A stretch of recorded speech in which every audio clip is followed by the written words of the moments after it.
இதுக்கு 5 ரூபா கொடுப்பா. இது 7, இது 5.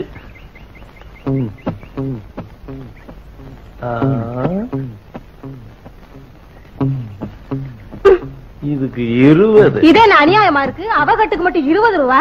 கட்டை பார்த்தா வாங்குறான், கட்டை பார்த்தா வாங்குறான்.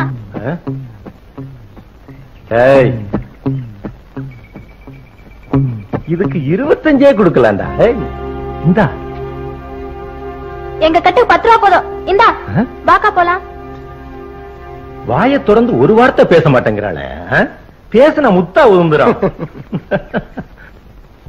Sir sir. ஐயா, யாரு? நாங்க இந்த கிராமத்தை சேர்ந்தவங்க. புதுசா வந்த அதிகாரிக்கு மரியாதை செய்ய வந்திருக்கோம். ஊர் பெரியவர் வந்திருக்காரு, கூப்பிட்டுங்களா?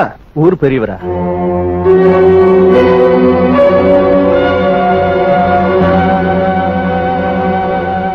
கூப்பிடாமையே வரவன் தான் பெரிய மனுஷன்.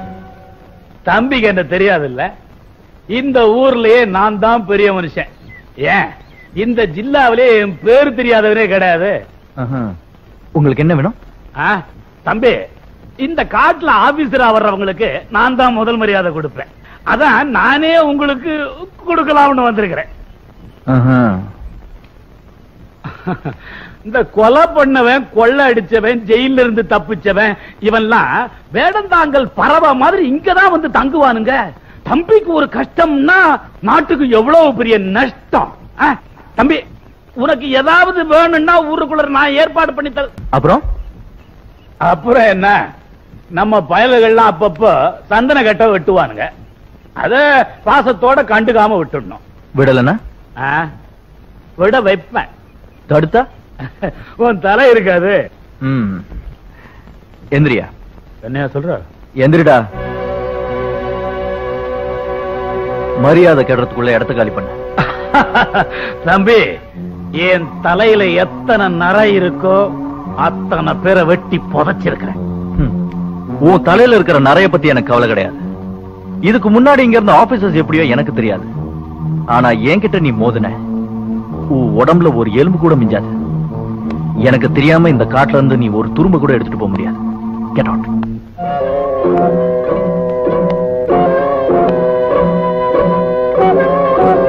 ஓல்மேன், திரும்பி வராத.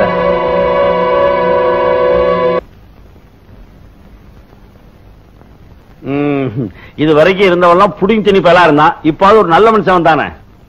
அவன் நல்லா இருக்கணும்.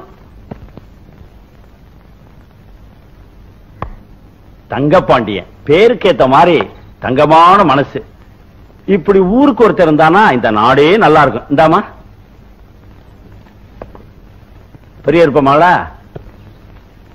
இந்தா பெரிய இருப்பம் பேத்தி, வயசு 35. நீ கூட வயசை குறைக்க ஆரம்பிச்சிட்டியா? போ. வாங்கிருக்கல சீட்டை பாத்துக்கு வாயாடி போ. இதுக்கு மட்டும் குறைச்சல. போடா. போமா. எனக்கும் எக்காக்கும். சரிம்மா, இந்தாயா. நான் அப்ப வந்து பாத்துக்கிறேன். இந்தாயா. வா தம்பி. உங்களை பார்க்க ஃபாரஸ்ட் ஆபீசர் வந்திருக்காரு. ஃபாரஸ்ட் ஆபீசரா? என்ன விஷயம்? உங்கள்ட்ட ஏதோ தனியா பேசணுமா? வெளியே நிக்கிறாரு. வீடு தேடி வந்திருக்கிறவரை வாசல்ல நிக்க வச்சிருக்கீங்களா? உள்ள அழைச்சிட்டு வாங்க தம்பி. வாங்க சார், வாங்க. வணக்கங்க. வணக்கம். அப்பா, இவர் தான் நாங்க காட்டுல விறகு பொறுக்கிறதுக்கு அடையாள அட்டை வாங்கி கொடுத்தாரு. அப்படியா? ரொம்ப சந்தோஷம். வாங்க. உங்கள மாதிரி நல்ல மனசு உள்ளவங்க 4 பேர் இருந்தா நம்ம நாடே நல்லா இருக்கும். உட்காருங்க. ஆமா, ஏதாவது சாப்பிடுறீங்களா? சாப்பிடுவோமே. யோ சுமாரியா, அதெல்லாம் ஒண்ணு வேண்டாங்க. ஆமா, இந்த ஏழையோட வீட்டுக்கு என்ன விஷயமா வந்தீங்கன்னு தெரிஞ்சுக்கலாமா? நான் இசையில ஆர்வம் உள்ளவன். சும்மா இருக்கிற நேரத்துல சங்கீத வித்வான் மோகன சுந்தரத்தோட பாட்டை பாடுறது வழக்கம். குயில் பாடினத காக்கா பாட முடியாதுங்கிற மாதிரி அந்த வித்வானோட பாட்டை என்னால பாட முடியல. ஆனா உங்க பொண்ணு அந்த பாட்டை ரொம்ப சுலபமா பாடிருச்சு. மோகன சுந்தரத்தோட பாட்டுன்னா உங்களுக்கு ரொம்ப பிடிக்குமா? கரும்பு தின்ன கசக்குமா? அவரோட பாட்டுன்னா எனக்கு உயிருங்க. அந்த பாட்டுக்கு சொந்தக்காரரோட பொண்ணுதான் ராதா.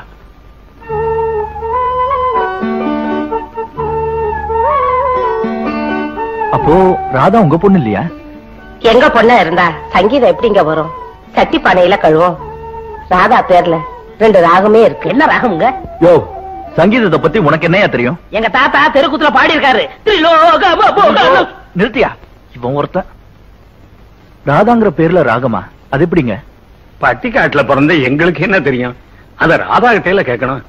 ராதா அத என்னன்னு சொல்லம்மா. அப்பாவுக்கு ராகவர்த்தினி தானரூபி ராகம்னா ரொம்ப பிடிக்கும். அந்த ஞாபகார்த்தமா அந்த 2 ராகத்தோட முதலெழுத்து எடுத்து ராதான்னு பேர் வச்சாரு. ராதாவை பெரிய பாட்டுக்காரி ஆக்கணும்னு தான் சின்ன வயசுலயே அவரு பாடுற எல்லா கச்சேரிக்கும் கூடவே கூட்டு போவார். அந்த சின்ன வயசுல ராதா மேடை ஏறி பாடினா 8 நாள் பசிய ஒட்டுமொத்தமா மறந்துட்டு கேட்டுக்கிட்டே இருக்கலாம். ராதா நல்லா பாடுவான்னு ஊர் சனமே சேர்ந்து அவளுக்கு மாலை போட்டு அழகு பார்த்துச்சு. கழுத்துல போட்ட மாலை காயில.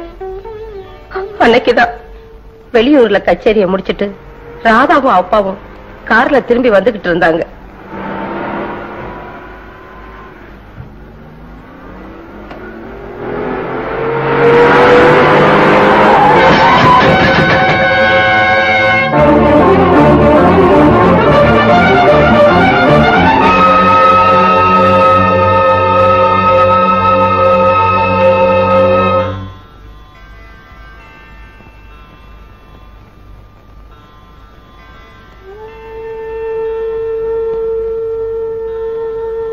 தாய்க்கு தாயா தகப்பனுக்கு தகப்பனா இருந்தவரு ராதாவை விட்டுட்டு போயிட்டார்.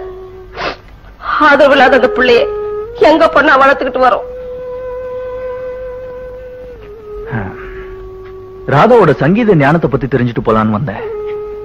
ஆனா அந்த பொண்ணோட வாழ்க்கையில இப்படி ஒரு சோகம் கலந்துருக்குன்னு நான் கொஞ்சம் கூட எதிர்பார்க்கவே இல்லை. ராதாவோட அப்பா சொத்து சுகம் சேர்த்து வைக்கலனாலும் அழியாத சங்கீத ஞானத்தை கொடுத்துட்டு போயிருக்காரு. அது என்னைக்கு அவங்களை காப்பாத்தும். இனிமே என்னால உங்களுக்கு எந்த உதவி தேவைப்பட்டாலும் தாராளமா கேட்கலாம். நான் வரேங்க. வாங்க தம்பி. அம்மா ஆபீசரே சொல்லிட்டாரு, இனிமே சொல்லி வர பிறக்காத, மரத்தையே வெட்டி எடுத்து போயிரு. சார் வந்துட்டேன் சார்.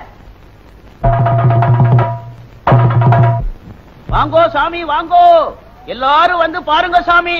பெரியவங்க எல்லாம் அப்படியே நில்லுங்கோ, மத்தவங்க எல்லாம் அப்படியே உட்காருங்க. அடுத்தவங்க பாக்கெட்ல கை வைக்காதீங்க, அவங்க உங்க பாக்கெட்ல மட்டும் கை வையுங்க. ஓ ரம்பே உருவச்சி மேனகா எல்லாம் பாத்துருக்க மாட்டேன் சாமி. நம்ம பொண்ணு வருது பாரு. வா. 3 பேரையும் மேலோகத்திலிருந்து பூலோகத்துக்கு இறக்கிட்டாங்களா?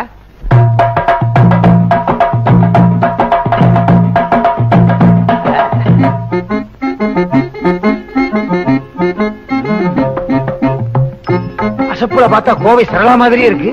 அடாடாடாடா, முருங்கக்கா மாதிரி கை, வெண்டக்கா மாதிரி விரலு, தக்காளி மாதிரி முகம், மிளகா மாதிரி மூக்கு, எலும்புச்சம்பளம் மாதிரி எதுவுமே இல்லையே. சரி விடு, மொத்தத்துல ரொம்ப பிரமாதம். என்னது, எப்பவோ சாப்பிட்டதுக்கு இப்ப எப்ப வர்றாளா? இப்போ நம்ம பொண்ணு கம்பி மேல நடக்க போகுது. ஜுகாரா கை தட்டுங்கோ.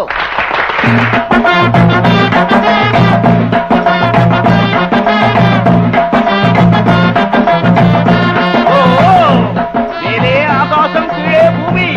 பணக்காரங்கெல்லாம் ஆகாசத்துல விமானத்திலே பறக்குது. நம்ம பொண்ணு கம்பி மேலே நடக்குது. எல்லாம் எதுக்கு? ஒரு சான் வயிற்றுக்கு. மேல இருந்து கீழே விழுந்தா என்ன ஆகும்?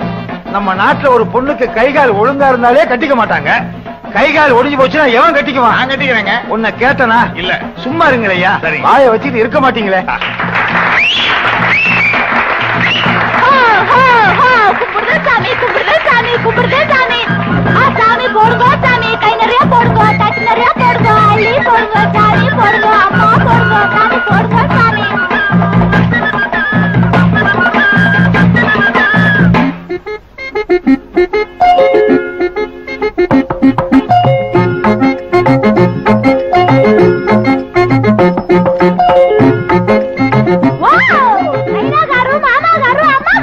அம்பாசிடர் இருக்காரு. என்னம்மா இது? இப்ப வெட்ட மனசுல 50 ரூபாய் நாக்குல வேசிச்சாரு. நாக்குல வச்சனா தட்லையில வச்சேன். உன்னைனா ஐக்கறா? என்ன சுப்பு? சாமி 50 ரூபாய் போடுச்சு. சாமிக்கு பெரிய மனசு. எல்லாம் 10 காசு 20 காசு தான் போடும். சாமி எப்படி 50 ரூபாய் போடுச்சு? நான் கலைஞரை எப்பவுமே மதிக்கிறவன். எனக்கு கலைஞர்கள்னா ரொம்ப பிடிக்கும். நாங்களும் அப்படித்தான் சாமி. எவ்வளவு ஐயா கால்ல விழுந்து கும்பிடு. சாமி காலங்கிறக்கு சாமி. எல்லாருக்கும் மாதிரி கீழே தான் இல்ல வேட்டி மறைக்குது. தூக்கிறேன்.